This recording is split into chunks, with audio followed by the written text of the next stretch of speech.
2 রাকাত নামাজ পড়বেন আগামীকাল ইনশাআল্লাহ, আমিও পড়ব, আপনারাও।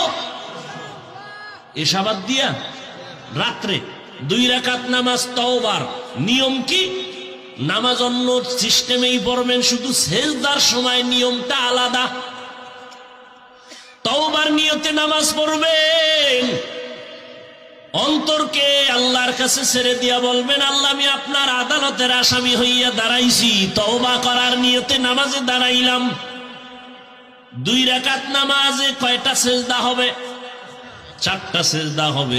সেজদায় যখন যাবেন দিলটা নরম করে যাবেন, যাইয়া 3 বার বা 5 বার 7 বার সুবহান রব্বিয়াল আলা বলার পরে এরপরে 3 বার খুব নরম হইয়া 3 বার আমার আল্লাহকে হাজির নাজির মনে করে আপনি সেজদায় গিয়া মনে করবেন, আমার কপাল মাতুয়াইল মসজিদের ফ্লোরের মধ্যে নাই, নবীর হাদিস মতে আমি আমার মাওলার কুদরতি কদমের উপরে কপাল লাগায় দিছি।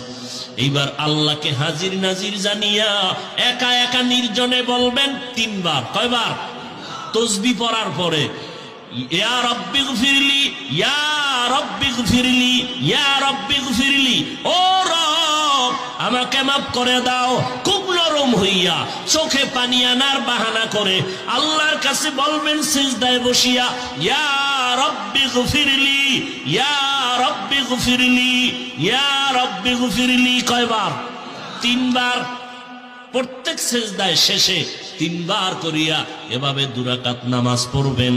নামাজের পরে নির্জনে হাত উঁচু করিয়া ইস্তেগফার দুরূদ শরীফ পড়ে আল্লাহর কাছে এবার হাত উঁচু করে কাঁদবেন, আল্লাহ আমার জীবনের গুনাহ মাফ করে দাও। নবী কি বলছেন জানেন? এইভাবে নামাজ পড়লে ওই বান্দার সেজদা থেকে মাথা উঠবে না আল্লাহ ক্ষমার ঘোষণা না দেওয়া পর্যন্ত। তার মানে আপনি এই দোয়া পড়ে উঠবেন, এর আগেই আপনার জিন্দেগীর গুনাহ আল্লাহ মাফ করে দিবেন। পারবেন? আল্লাহ আমাকেও তৌফিক দান করেন, আম্মা জানদেরকেও তৌফিক দান করেন, আপনাদেরকেও আল্লাহ তৌফিক দান করেন। কেউ যেন আমরা আমল থেকে বঞ্চিত না হয়ে যায়।